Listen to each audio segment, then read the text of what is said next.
السلام علیکم ورحمۃ اللہ تعالی وبرکاتہ۔ نحمده ونصلي ونسلم على رسوله الكريم، اما بعد فاعوذ باللہ من الشیطان الرجیم، بسم اللہ الرحمن الرحیم۔ ان اللہ وملائکته یصلون علی النبی یا ایہا الذین آمنوا صلوا علیہ وسلموا تسلیما۔ اللهم صل على سيدنا ومولانا محمد معدن الجود والكرم وآله الكرام وابنه الكريم وبارك وسلم صلاة وسلاما عليك يا رسول الله صلی اللہ تعالی علیہ وسلم۔ جانور کو ذبح کرنے کا بیان جاری ہے۔ اس میں اس سے پہلے بہت سے کچھ مسائل بیان کیے، ذبح کرنے کا طریقہ بھی بتایا کہ کون سی رگیں کٹنی چاہیے۔ 4 رگیں بتائی تھی، وہ 4 رگیں ذبح میں کاٹی جاتی ہیں، کم سے کم 3 کا کٹنا ضروری ہے، اور یہ 4 رگیں عام طور پر کاٹی جاتی ہیں۔ اب آگے بتاتے کہ ذبح کرنے سے جانور حلال ہونے کی کیا شرائط ہیں، یعنی جانور حلال ہو جائے اس کے لیے شرطیں ہیں کیا کچھ؟ تو کہتے ہیں ہاں کچھ شرطیں ہیں۔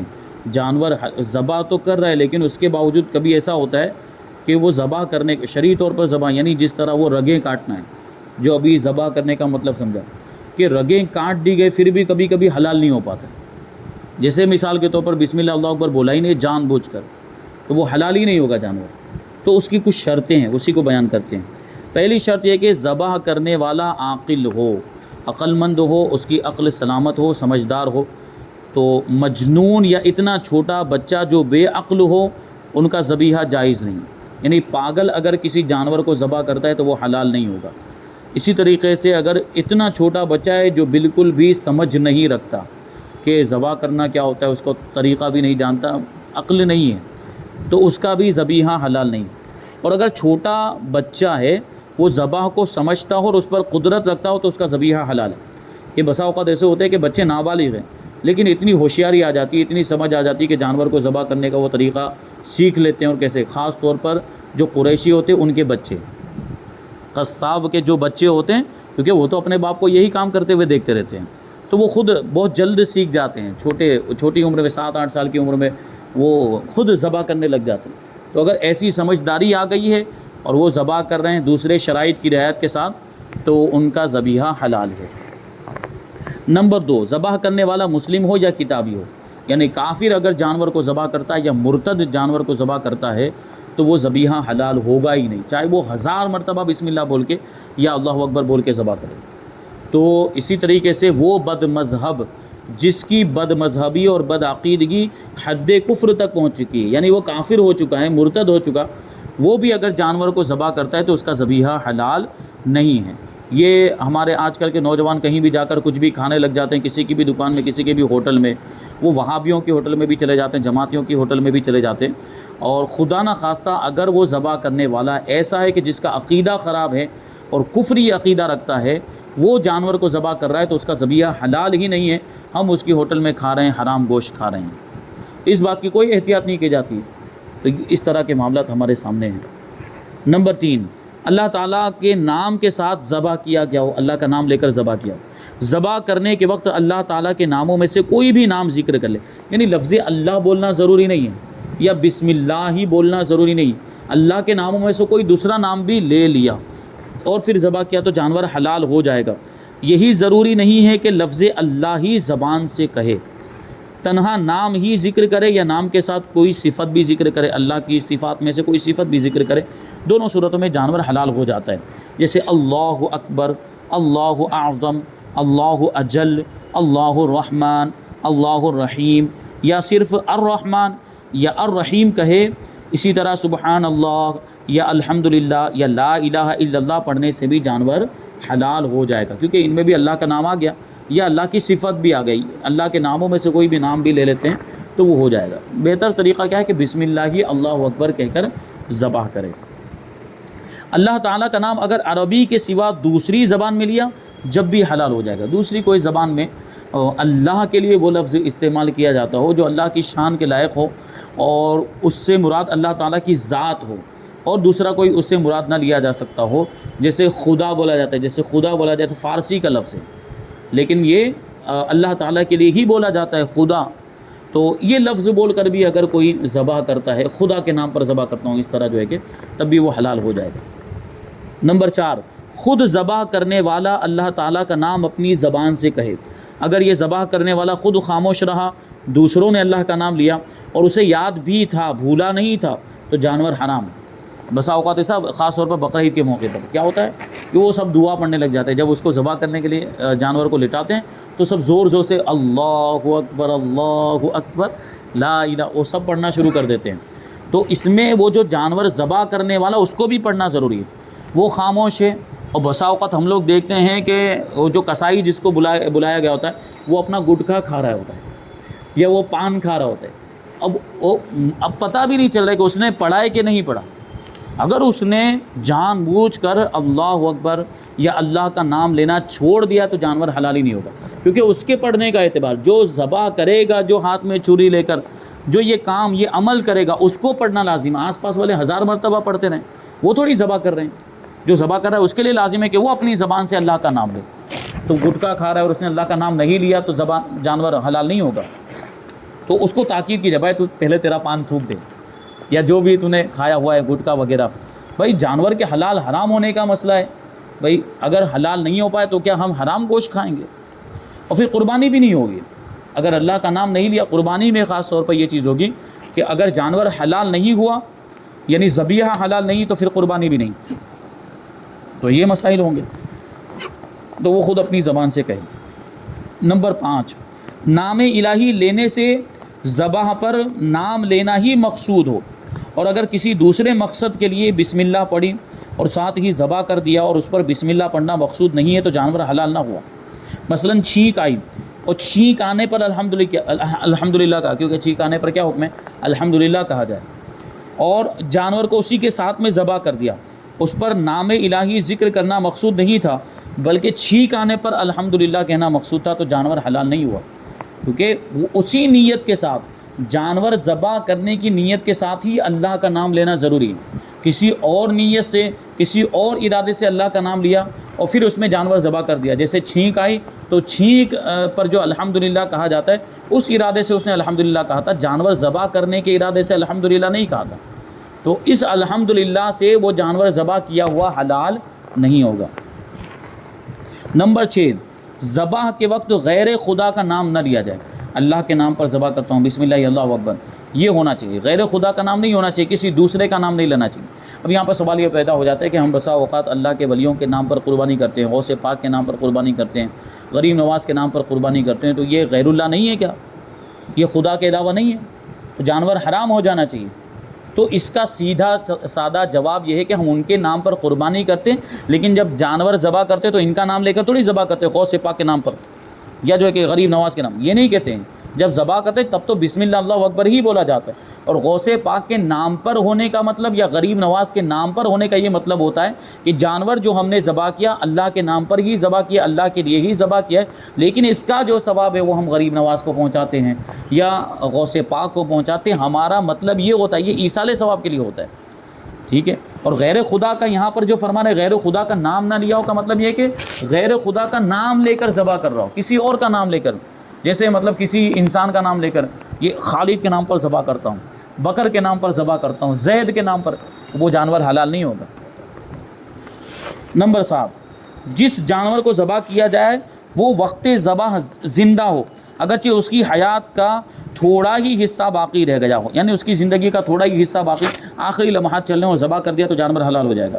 زندہ ہونا ضروری. مر گیا پھر آپ اس کو ذبح کر رہے ہیں تو وہ جانور پہلے ہی مردہ ہو چکا، حرام ہو گیا مردہ ہونے کی وجہ سے، اب ذبح کرنے کی وجہ سے وہ حلال نہیں ہوگا. ذبح کے بعد خون نکلنا یا جانور میں حرکت پیدا ہونا یوں ضروری نہیں کہ اس سے اس کا زندہ ہونا معلوم ہوتا ہے. یوں ضروری ہے، کیا کہتے ہیں، ذبح کے بعد خون نکلنا یا جانور میں حرکت پیدا ہونا یوں ضروری ہے کہ اس سے اس کا زندہ ہونا معلوم ہوتا ہے، کہ زندہ ہونے کی علامت ہے خون کا نکلنا یا جو ہے کہ وہ ذبح کرتے وقت اس کا حرکت کرنا، یہ اس کی زندگی کی علامت. اس سے پتہ چلے گا کہ جانور زندہ ہے. لیکن اگر ہم کو کسی اور طریقے سے معلوم ہے کہ جانور زندہ ہے، ہم جان رہے ہیں، ہم دیکھ رہے ہیں، تو اب اگر حرکت نہ بھی کریں، اب اگر خون اس انداز میں نہ بھی نکلے جو زندہ جانور سے نکلتا ہے، پھر بھی وہ جانور حلال مانا جائے گا، کیونکہ ہم کو معلوم تھا کہ جانور زندہ ہے.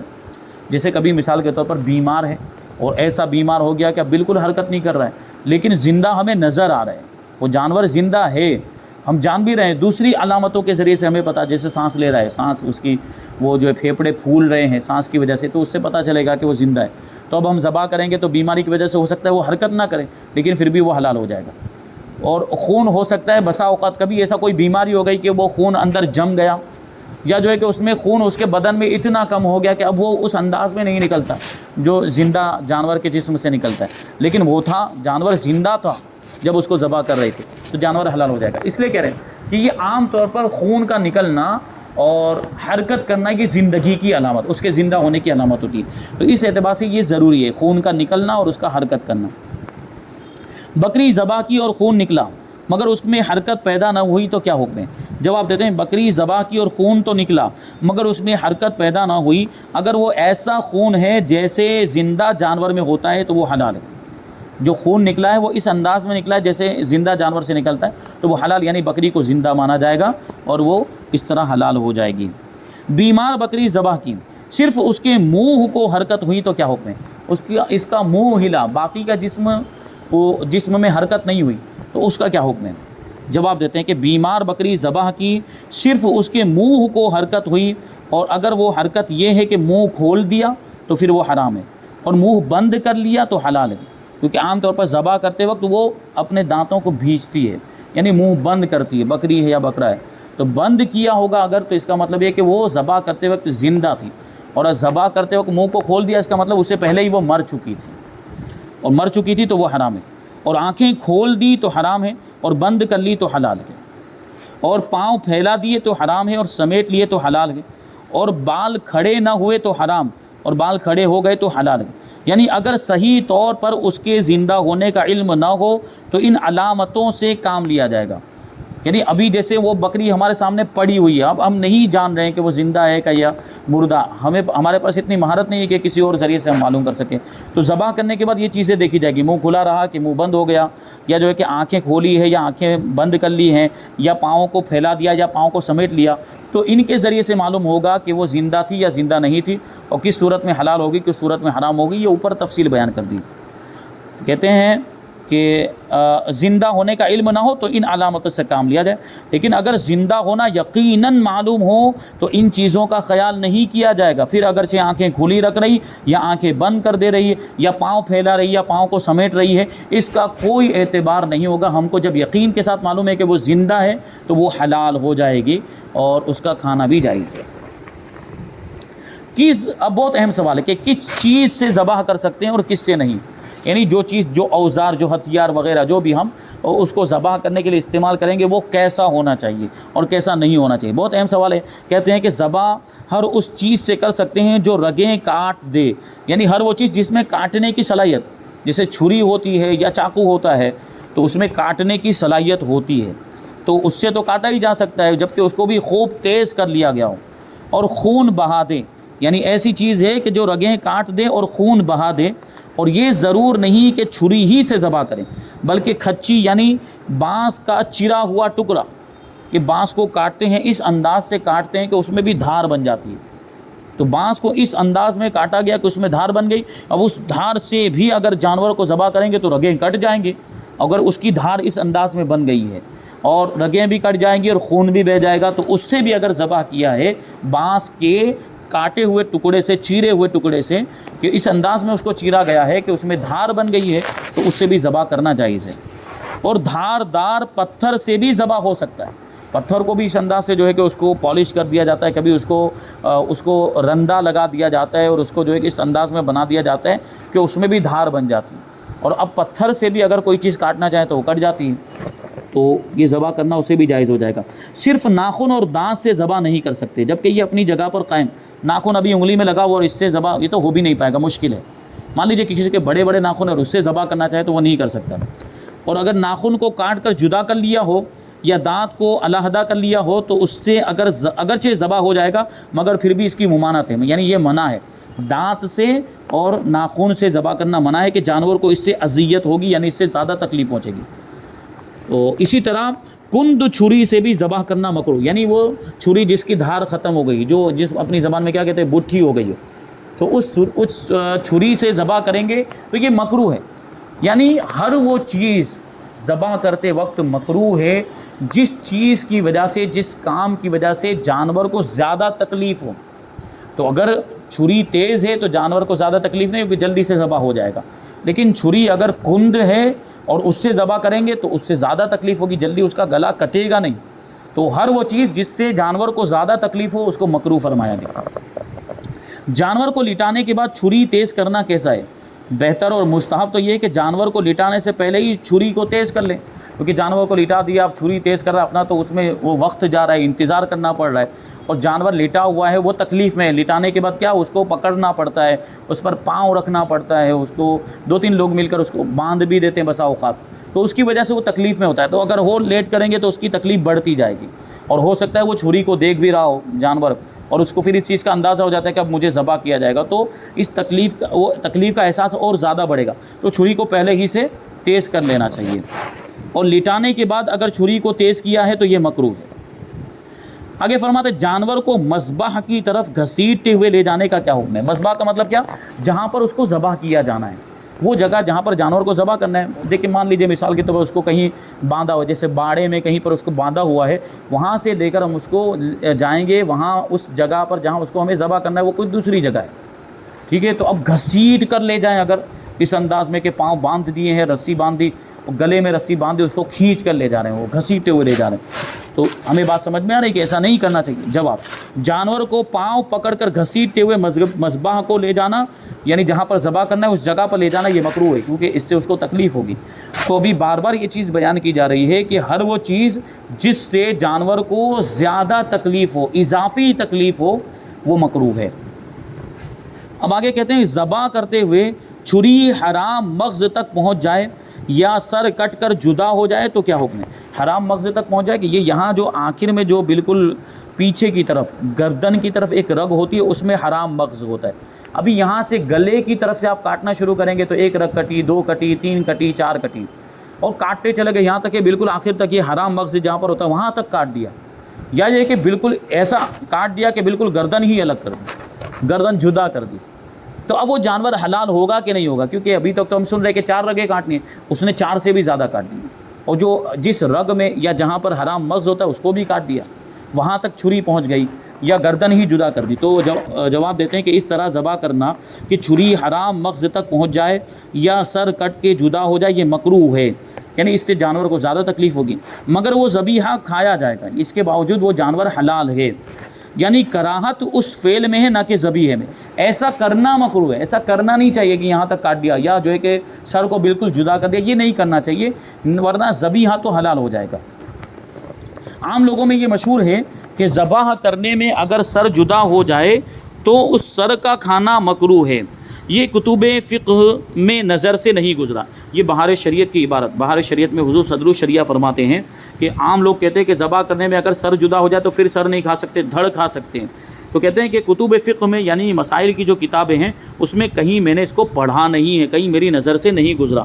حضور صدر الشریعہ فرماتے ہیں بلکہ فقہا کا یہ ارشاد کہ ذبیحہ کھایا جائے گا، یعنی اس کا یہ عمل غلط ہے، پورا یہ کاٹ دینا، حرام مغز تک کاٹ دینا یا پورے سر کو جدا کر دینا، یہ عمل اس کا مکروہ ہے.